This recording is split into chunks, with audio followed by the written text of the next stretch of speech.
शफीक साहब ने बच्चों के लिए करोड़ों की जायदाद छोड़ी तो भाइयों ने बहन की शादी एक फेरी लगाने वाले से कर दी जो बहुत गुर्बत में ज़िंदगी गुजार रहे थे। एक दिन गुर्बत से मजबूर होकर बहन हिस्सा मांगने आई तो भाई बोले, हम तुम्हारे शोहर को कारोबार बनाकर दे देते हैं, तुम जायदाद हमारे नाम कर दो। बोली बहन ने ऐसा ही किया तो भाइयों ने इसे फ्रूट की दुकान लगवा दी और करोड़ों की जायदाद हड़प कर गए। स्कीना आंखों में आंसू लिए कभी वापस ना आई। कुछ दिन के बाद भाई जायदाद फरोख्त करने लगे तो कागजात देखकर इनके कदमों तले से ज़मीन निकल गई, क्योंकि वो जायदाद स्कीना आलीशान बंगले के आगे खड़ी बेबसी से दरवाजे की तरफ देख रही थी। अपनी उंगलियां बार बार चटक रही थी। इसे समझ नहीं आ रहा था कि अंदर जाए या वहीं से पलट आए, मगर इसकी गुर्बत इसकी गैरत को मात देने लगी और बिलाखिर इसने डोर बेल पर हाथ रख दिया। सख्त तपती धूप में वो बार बार माथे पर आया पसीना साफ कर रही थी। आज इसे अपने भाइयों के सामने हाथ फैलाने जाना था। अपने शोहर के लिए अपनी अना और खुददारी को एक साइड पर रखकर तीसरे बार दरवाज़ा बजाने पर दरवाज़ा एक मुलाजिम ने खोला था। वो सड़ता हुआ स्कीना को देखने लगा, फिर कहने लगा, माफ़ करो बीबी। वो काफ़ी झंझलाया हुआ लगता था, जैसे अभी सोकर उठा था। वो दरवाज़ा बंद कर दिया और स्कीना तो शर्म के मारे पानी पानी हो गई, क्योंकि वो मुलाजिम इसे कोई फ़कीर नहीं समझ रहा था। स्कीना ने अपनी खजालत पर काबू पाया और फिर से दरवाज़ा बचाने लगी। तीसरी चौथी बार दरवाज़ा बचाने पर वो मुलाजिम फिर से बेजार सी शक्ल बाहर निकाल कर स्कीना को देखने लगा और अपनी जेब से मुड़ा तोड़ा 10 रुपये का नोट निकाल दिया और स्कीना को थमा दिया। इससे पहले कि स्कीना इसे पकड़ती और वो मुलाजिम दरवाज़ा बंद कर देता, स्कीना ने अपनी चादर अपने चेहरे से हटाई तो वो बूढ़ा मुलाजिम चंद लम्हे के लिए बिल्कुल साकत हो गया। इसकी तो जैसे बोलती बंद हो गई थी। कहने लगा, स्कीना बीबी, आप यहाँ? वो मुलाजिम इस कदर हैरान परेशान था कि इसकी ज़बान अटकने लगी और फिर एकदम से उसकी ना के सामने अदब से झुक गया, अपने दोनों हाथ सीने पर बांध लिए। कहने लगा, माफ़ कर दो बीबी साहिबा, मैं आपको पहचान नहीं पाया। इस पर स्कीना कहने लगी, रामू काका, कोई बात नहीं, मेरा हुलिया ही ऐसा है कि मैं फ़कीनी से काम नहीं लगती। आपका इसमें क्या कसूर भला? रामू काका स्कीना के घर का बहुत पुराना मुलाजिम था। जब स्कीना के वालिद हयात थे और स्कीना इस घर में हर जगह चहचहाती फिरती थी, बहुत लाडों से पाला था। शफीक साहब ने स्कीना को और रामू काका भी अक्सर ही स्कीना के साथ खेला करते थे। जब इसकी 2 छुट्टियां होती थीं, वो इन छुट्टियों को पकड़ के खींचते तो स्कीना बाबा से रामू काका की शिकायत लगाने चली जाती। शफीक साहब बहुत बड़े बिजनेसमैन थे। वो स्कीना इनकी लाडली बेटी थी, जो 3 भाइयों की पैदाइश के बाद पैदा हुई थी। वो सबसे छोटी थी और स्कीना की पैदाइश के बाद ही इसकी वालदा ज़िंदा ना रह सकी और शफीक साहब ने इसे माँ और बाप दोनों बनकर पाला। छोटी होती थी तो भाई भी लाड और प्यार जताते थे, क्योंकि तब दिलों में मुनाफिकत नहीं थी और ना ही शराकत दारी। तब दिल शफाफ हुआ करते थे, बिल्कुल आईने की तरह। मगर जैसे जैसे वक्त गुजरता गया उसकी ना बड़ी होती गई। शफीक साहब का बिजनेस भी बहुत ज़्यादा फैलता गया।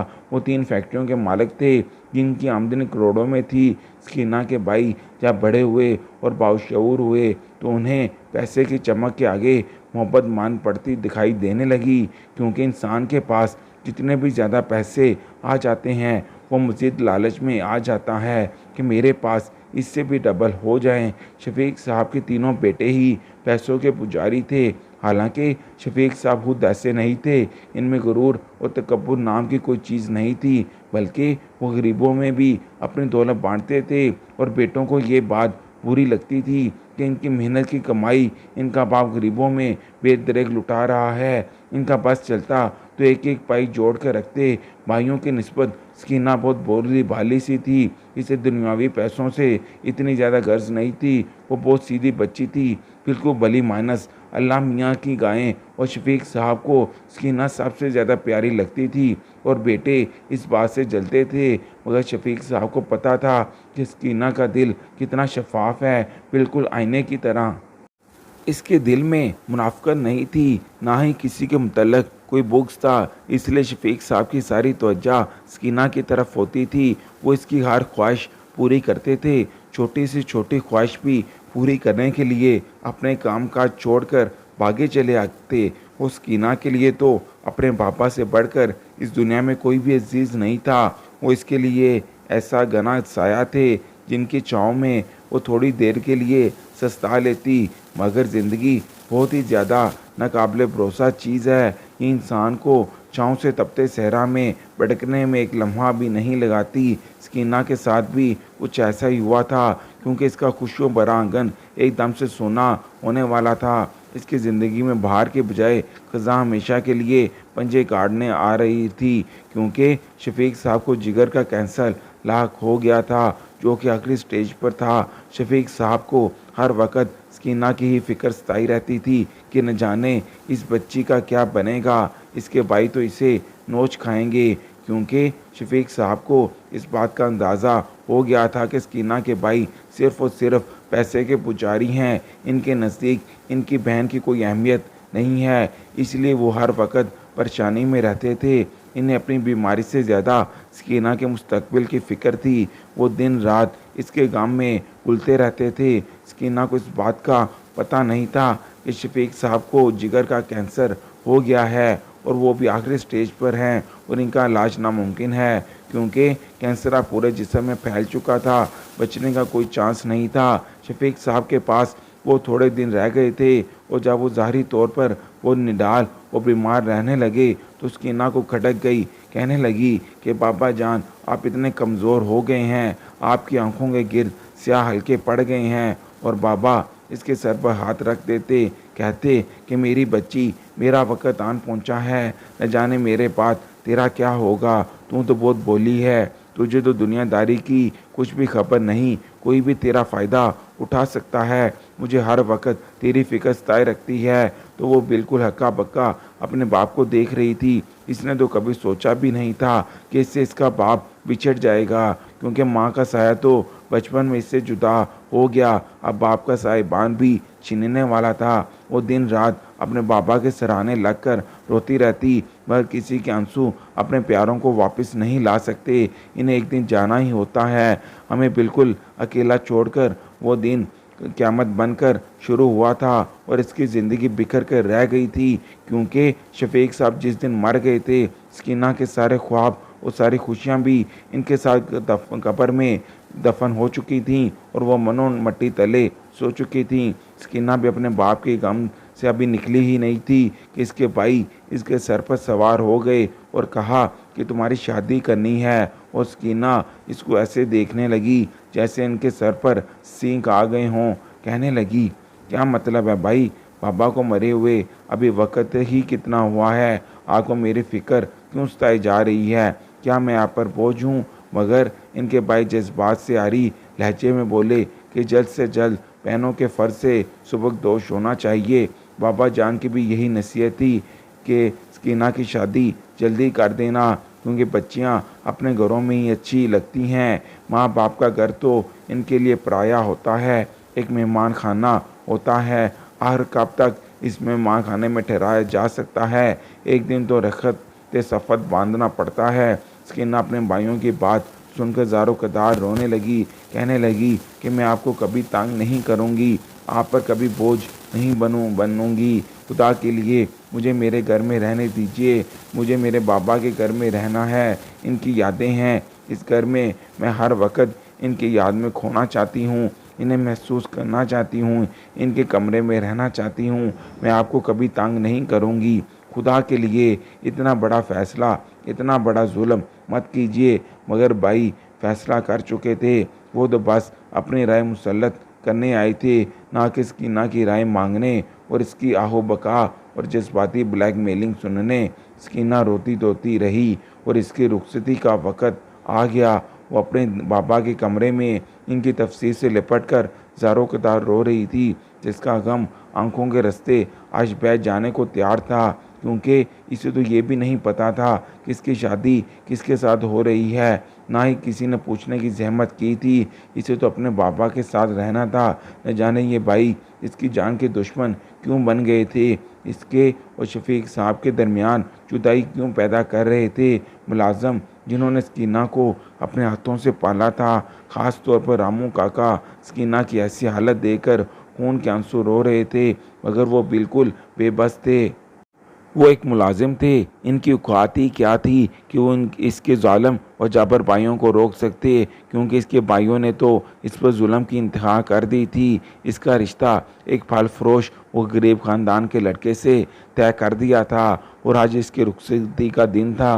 वो लड़का जिसका नाम अफजल था बिल्कुल ख्वास भागता था। इसे तो यकीन ही नहीं आ रहा था अपनी किस्मत पर कि वो झोंपड़ी से निकलकर एक बंगले में अपनी बारात लेकर आएगा। वो खुशी से ज़्यादा हैरानगी का शिकार था। इसे शक था कि स्कीना शायद कोई पहाज लड़की होगी या बैंगी होगी, इसलिए इसके भाई इसकी शादी गरीब ख़ानदान के लड़के से करना चाहते हैं, क्योंकि अमीर ख़ानदान में इसकी शादी नहीं हुई होगी। मगर जब इसने दुल्हन के रूप में स्कीना को देखा तो इसे अपना आप तो और भी ज़्यादा नीचे लगने लगा। वो तो किसी और से काम नहीं लगती थी। इसे तो अपनी किस्मत पर जितना भी रक्श करता कम था। स्कीना रामू काका के गले रखकर खूब रोई थी, क्योंकि इस घर में सिर्फ वही इसका हमदर्द था, इसके बाबा की जगह था। मगर इस नौकर की इतनी औकात नहीं थी कि वो स्कीना की किस्मत को बदल सकता, इसलिए वो इसके साथ ज़ारो कतार रो रहा था और इसे रुखसत कर रहा था। और आज जितने सालों के बाद वो स्कीना को अपने सामने देखकर जैसे बिल्कुल ही डर सा गया था। इसकी हालत बिल्कुल किसी फ़कीर के जैसी थी जो साल बनकर इनके दर पर आई थी। कैसे जालिम भाई थे जो खुद तो अपने बाप की छोड़ी हुई करोड़ों की जायदाद पर ऐश कर रहे थे, उस कीना का हिस्सा भी उन्होंने नहीं दिया था, खुद ही हड़प कर लिया था। रामू काका आंखों में ढेर सारा गम लिए स्कीना को देख रहे थे।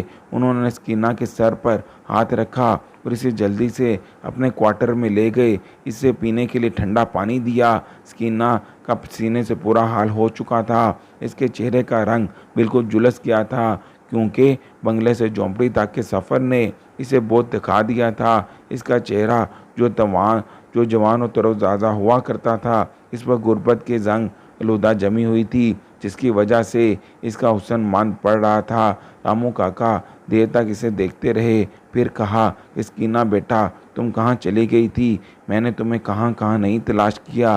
तुम तो ऐसी रुखसत हुई इस घर से कि दोबारा कभी पलट कर देखा ही नहीं। स्कीना ने एक सर्द आह भरी और रामू काका से कहने लगी कि अब इस घर का मालिक ही नहीं रहा तो ये घर भी मेरा नहीं रहा, क्योंकि एक वही तो था जो मेरा अपना था। स्कीना की आंखों में बीते दिनों और माजी का तो रकम था। कहने लगी कि मुझे अपने भाइयों से मिलना है, क्योंकि मेरे हालात बहुत ज़्यादा ख़राब हैं। मेरा शोहर जो कि फल फरोश है, इसका कारोबार मांद पड़ गया है और हम बिल्कुल फाकों पर आ गए हैं। मुझे अपने भाइयों से अपना हिस्सा मांगना है, क्योंकि बाबा ने तो कुछ तो मेरे लिए छोड़ा होगा। शायद वो हिस्सा मेरा पेट भरने के लिए काफ़ी हो और हम मियाँ बीवी अपना गुसर बसर कर सकें। रामू काका हैरत से स्कीना को देख रहे थे। ये वो स्कीना थी जो शफीक साहब के दिल का टुकड़ा थी। भला उन्होंने स्कीना के लिए क्यों ना कुछ छोड़ा होगा। उस स्कीना को उसके भाइयों के पास ले गए जो बड़े ठाठ और ऐसे स्कीना के हिस्से की दौलत पर कब्जा जमा कर बैठे थे और इनका पेट फिर भी नहीं भर रहा था। उन्होंने अपने सामने स्कीना को खड़े हुए देखा तो एकदम से हैरत में गुम हो गए। हमें तो लगता था कि स्कीना मर खप गई होगी भूख से बिलक बिलक कर, क्योंकि इनका यही मंसूबा था एक टट पूंजी से स्कीना की शादी कर देना, ताकि वो बहुत जल्दी अपनी गुर्बत में मर जाए और जायदाद में वो करोड़ों का हिस्सा मांगने ना आ जाए जो शफीक साहब ने स्कीना के लिए मुख्तस किया था। क्योंकि भाइयों को इस बात का बड़ा गम था कि शफीक साहब ने बेटों से ज़्यादा अपनी बेटी को हिस्सा जायदाद में रखा है। 3 फैक्ट्रियों में से एक फैक्ट्री के मालिक थी और वो और इसके अलावा करोड़ों रुपये स्कीना के अकाउंट में थे, जो कि स्कीना को भी पता ना थे। वो तो बेचारी भोली भाली भली माइनस थी, अपना हिस्सा मांगते हुए भी बेपनाह शर्म और झिझक महसूस कर रही थी। इसने डरते डरते अपने भाइयों से कहा कि मेरा शोहर और मैं बिल्कुल फाकों पर आ गए हैं। अगर बाबा ने मेरे लिए कुछ हिस्सा छोड़ा है तो प्लीज़ आप मुझे वो दे दें, ताकि मैं अपने शोहर के साथ अपना गुसर बसर आसानी से कर सकूं। भाइयों ने ये बात सुनी तो स्कीना को दिलासा दिया कहा कि हम तुम्हारे शोहर की माली इमदाद करेंगे ताकि वो अपना कारोबार चला सके और तुम लोग आराम और सुकून की ज़िंदगी बसर कर सको। तुम हमारी बहन हो, आखिर को तुम्हारा हक बनता है। भाइयों ने सकीना को काफ़ी ज़्यादा पचकारा था और वो बेचारी खुश हो गई, मगर इसे क्या मालूम था कि इसके साथ कितना बड़ा मजाक किया जा रहा है, क्योंकि इन भाइयों ने सकीना के शोहर को फलों की रेहड़ी की बजाय एक दुकान खोल कर दे दी, जिसमें वो अपने फल वगैरह सजा कर बेच सके। वो दोनों मियाँ बीवी को रूखी सूखी रोटी खानी नसीब हो सके और दोबारा से सकीना कभी अपने भाइयों के दर पर ना आ सके।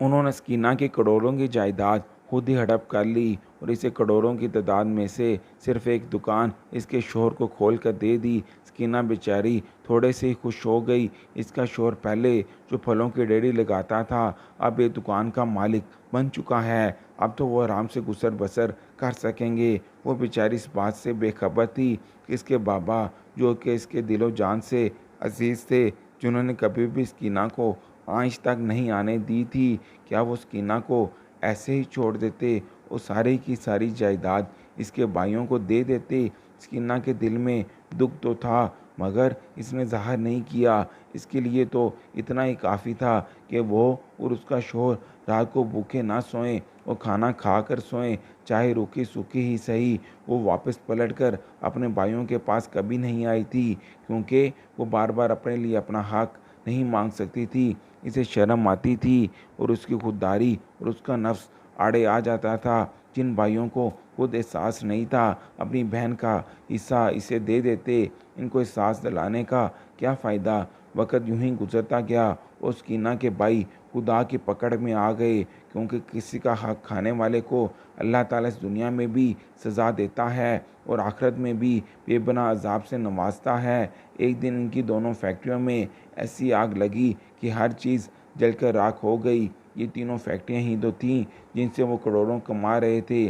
तीसरी फैक्ट्री, जो कि सकीना के नाम थी, वो सही सलामत बच गई थी। ये अल्लाह ताला का सबसे बड़ा मौजज़ा था और एक नसीहत इन मादा प्रस्त भाइयों के लिए थी, मगर वो फिर भी नहीं समझे थे।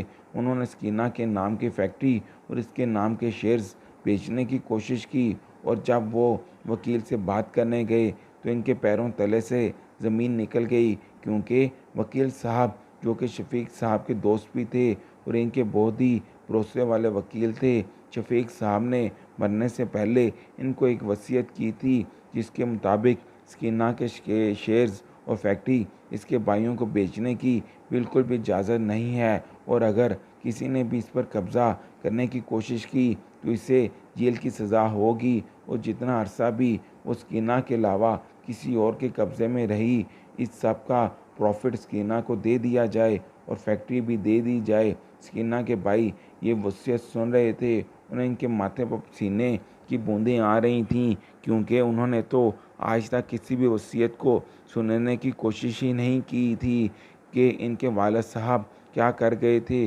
उन्होंने तो बस अपनी मनमानी की थी और अपनी सरकशी में इस हद तक आगे बढ़ गए थे कि खुदा की पकड़ में आ गए थे और फिर भी नहीं सुधरे थे, और सकीना के हिस्से की भी जायदाद बेचने की कोशिश कर रहे थे। मगर वकील की बात सुनकर वो एकदम से सख्ते में आ गए, क्योंकि सकीना की जायदाद अब बाकी रह गई थी, वरना दोनों फैक्ट्रियों को तो वो गवा ही चुके थे। अगर वो सकीना के हवाले कर देते तो सड़क पर आ जाते, और जैसा कि वकील साहब कह रहे थे कि जितना अरसा भी इस फैक्ट्री पर कब्ज़ा हुआ है और इसका प्रॉफिट मिला है, वो भी सारे का सारा सकीना को, यानी ये फैक्ट्री के मालिकन को दे दिया जाए, क्योंकि ये प्रॉफिट ना देने की सूरत में मुजरिमों को गबन के केस में सज़ा दी जाएगी।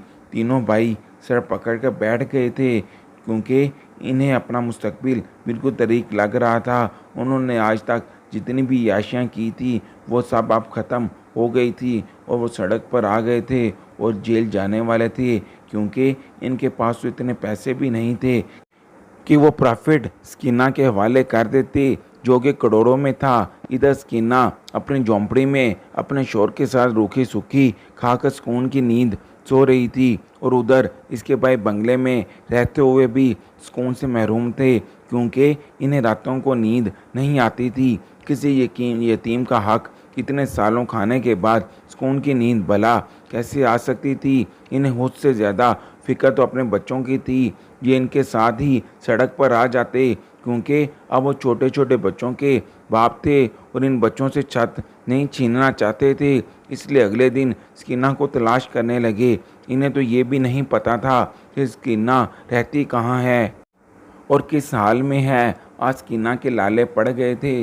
उन्होंने इसे झोंपड़े के अंदर ढूंढ लिया। यहाँ पर 2 मिनट के लिए खड़ा होना भी मुहाल था। स्कीना को तो जगह ही नहीं मिल रही थी कि वो अपने सेठ भाइयों को कहाँ पर बैठाए, इसलिए शर्मिंदा सी थी। टूटी हुई कुर्सी के अलावा घर में कुछ भी नहीं था, मगर वो सारे भाई स्कीना के पैरों में गिर गए। वो ज़ारों कतार रोने लगे। स्कीना तो अचानक हैरान परेशान सी इनको देखने लगी। इसे यकीन नहीं आ रहा था कि सूट बूट में मलबूस हाथ एक फ़कीर के सामने क्यों ढेर हो चुके थे। इतने में रामू काका भी झोंपड़ी में आ गए। स्कीना ने इनसे पूछा कि रामू काका मुस्कुराने लगे, कहने लगे कि आज तुम्हारे भाइयों की अकल ठिकाने आ गई है, क्योंकि खुदा की लाठी बेआवाज़ होती है। इनकी सरकशी अब अंजाम को पहुंच चुकी है और अब तुम झोंपड़ी में मजीद नहीं रहोगी। स्कीना रामू काका की बात सुनकर हैरान हुई, कहने लगी, क्या मतलब रामू काका? रामू काका ने स्कीना को सारी हकीकत बता दी। हकीकत सुनने के बाद स्कीना हक्का बक्का रह गई। इतनी जायदाद में से भाइयों ने इसे क्या हिस्सा दिया? भाई शर्मिंदा से थे और स्कीना से माफ़ी मांग रहे थे। कहने लगे कि हमें जेल मत भेजना, हम तुम्हारा प्रॉफिट आहिस्ता आहिस्ता लुटा देंगे। पर स्कीना का दिल बहुत बड़ा था। इसे अपने भाइयों पर दुख तो था, पर इसका दिल बहुत बड़ा था, इसका ज़र्फ बहुत बड़ा था। कहने लगी कि कोई बात नहीं, मैंने आपको सब माफ़ किया। आप लोगों के छोटे छोटे बच्चे हैं, इन बच्चों को पर जुल्म नहीं कर सकती। आपकी सज़ा जज़ा का फ़ैसला सुनाने वाली मैं नहीं, बल्कि अल्लाह ताला की ज़ात है और इसकी लाठी बेआवाज़ है। वो चाहे तो फ़र्श से अर्श पर बैठा दे तो एकदम से अर्श से ज़मीन पर पटक दे। आज स्कीना बिल्कुल आसूदा हाल में थी। अपने शौहर और बच्चों के साथ इसी बंगले में ज़िंदगी गुजार रही थी और इसके भाई भी इसी बंगले में रहते थे। उसकी ना के रहमो करम पर पड़ रहे थे, क्योंकि अपना हिस्सा तो उन्होंने गवा ही दिया था। उसकी ना के हिस्सों पर अब पड़ रहे थे। उसकी ना ने अपने भाइयों को अपने साथ ही रखा था, मगर अब सब कुछ स्कीना के अपने हाथ में था, क्योंकि इसे इसके सब्र का फल मिल ही चुका था।